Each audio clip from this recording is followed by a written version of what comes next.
الله الواحد الأحد الذي لا يعرفه إلا إذا عرفه بنفسه. أشهد أن لا إله إلا الله، أشهد أن محمدا عبده ورسوله، سيد العارفين سيد العالمين وعلى آله وأصحابه وأهل بيته وذريته أجمعين. Amma ba'du. Bapak Ibu sahibul bait, Bapak Mirhalim, istri dan orang tua, keluarga besar, semoga dalam ridha Allah SWT. Begitu juga kawan-kawan yang datang dari manapun, semoga ini menjadi bukti bahwa kita bersaudara di sisi Allah Subhanahu wa taala. Amin ya rabbal alamin. Sungguh indah, jauh dari negeri Madinah, tapi nama Rasulullah masih didendangkan dengan suara yang merdu, dengan suara yang sangat-sangat nikmat, ya.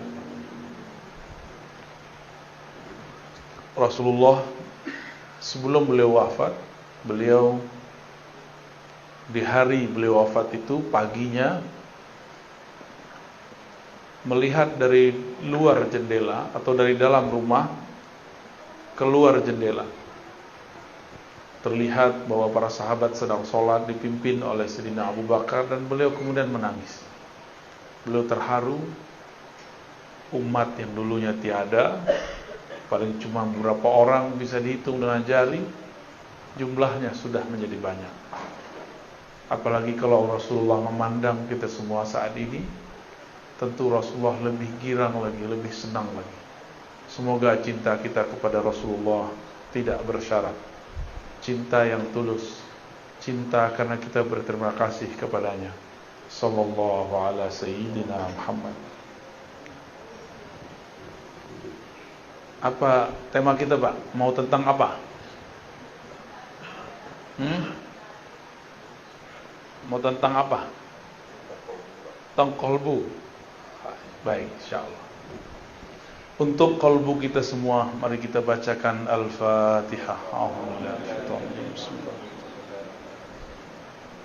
Ya, kenapa? Suratul Madinah.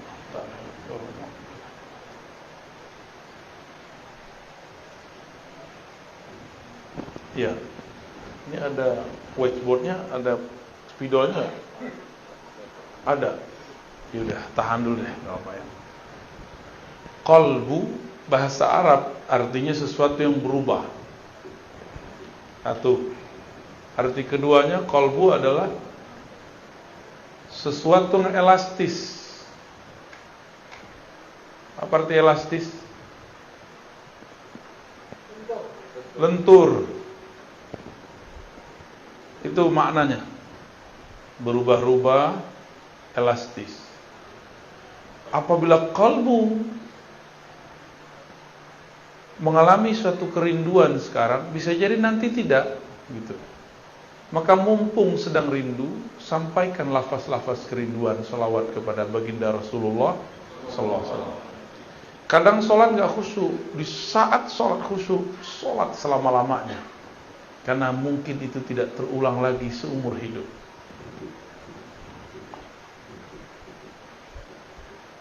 Tapi juga qalbu berarti sesuatu yang layyinah, yang halus, lembut, elastis.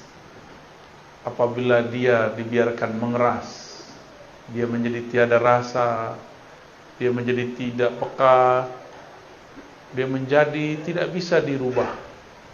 Jadi ciri-ciri qalbu bermasalah, dia tidak bisa tersentuh oleh kalimah, tidak bisa merasakan getaran-getaran nama Allah. Itu namanya qalbu yang qasi, qaswah. Jadi qalbu kita ini kalau sudah keras, mirip kayak liver keras. Dia nggak bisa lagi menyaring, tidak bisa lagi menyaring cairan di tubuh kita. Apa yang terjadi? Penyakit batin akan masuk dan menjadi karakter. Maka hadirin hadirat yang dimuliakan Allah, qalbu ini sangat penting. Karena ia penting, Allah membahas tentang qalbu lebih dari 100 kali dalam Al-Quran. Lebih dari berapa? Kalau sholat cuma 55 kali atau 50-an Allah nyebut kata sholat. Ditambah dengan sholawat mungkin tambah. Tapi kata qalbu bisa berlipat-lipat kali lebih banyak daripada sholat. Artinya apa? Kalau kita sholat tanpa qalbu, sholatnya tidak bermakna. Zakat, infak, sedekah kalau digabung 80-an. Aqimus shalah wa atuz zakah, dua beriring-iringan sekitar 26, 27 atau 28 ya. Tergantung indeksnya, cara membaca indeksnya. Lebih sering qalbu, lebih sering qalbu. Qalbu masih 100-an. Ini baru cuma 28, 26. Apalagi haji umroh. Umroh cuma 2 kali dalam Al-Quran disebutkan. Lalu kenapa kita jadi agen umroh tidak menjadi agen qalbu? Atau umroh dengan qalbu? Belum ada ya. Bicara qalbu bukan bicara suci, sok suci. Justru bicara qalbu membicarakan bahwa kita ini bukan suci. Saya ngomong ini gak suci. Jadi jangan dibayangkan kalau udah ngomong qalbu kita ini jadi orang yang sangat bersih, sangat suci. Enggak. Semakin bicara qalbu, semakin sadar bahwa di qalbu ini ada kotoran. Kalau sudah mulai muncul kesadaran, maka kita tidak sempat membicarakan qalbu orang lain. Dari semua ayat itu, ada yang paling dahsyat. Allah mengatakan tentang karakter-karakter yang gampang kita pahami dari sifat-sifat manusia. Pertama, karakter orang yang beriman. Orang beriman itu karakternya satu saja. Idza dzukirallah wajilat qulubuhum. Disebut nama Allah, qalbunya bergetar. Coba sebut nama Allah, Bapak Ibu. Allah gitu. Ada getaran enggak? Hah? Kayaknya enggak ya. Berarti nyebutnya enggak pakai idza dzukira. Dzukira bahasa Arab itu beda dengan zakara. Dzukira itu artinya disebut. Kalau zakara menyebut. Beda ya? Itu artinya talqin. Talqin zikir itu menjadi penting. Harus ada guru yang menyebut di depan kita. Maka ketika ada yang menyebut itu, nama Allah disebut-sebut di hadapan orang beriman. Lalu masuklah kalimah itu dalam qalbunya, dan qalbunya bergetar. Wajilat. Kenapa disebut wajilat? Apa arti wajilat? Wajilat artinya bergetar karena takut. Bergetar karena segan.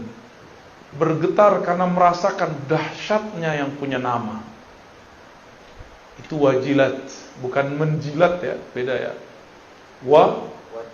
Wajilat. Al-wajlah yakni al-khawf. Al-wajlah itu rasa takut segan kepada Allah Subhanahu wa ta'ala. Sekolah tinggi-tinggi, umumkah, agamakah, tapi tidak ada sekolah untuk meninggikan nama Allah di qalbu. Oleh karena itu, walaupun kadang sudah doktor, sudah MA, sudah LC, sudah sarjana, sudah diploma, tapi kalau disebut nama Allah, ya biasa aja. Kenapa? Karena sekolah itu cuma untuk akal, sedangkan qalbu belum disekolahkan. Oleh karena itu, jangan-jangan di luar sana ada sekolah yang bukan sekolah formal, tapi dia bergerak untuk mengajari qalbu. Kurikulumnya tentang qalbu.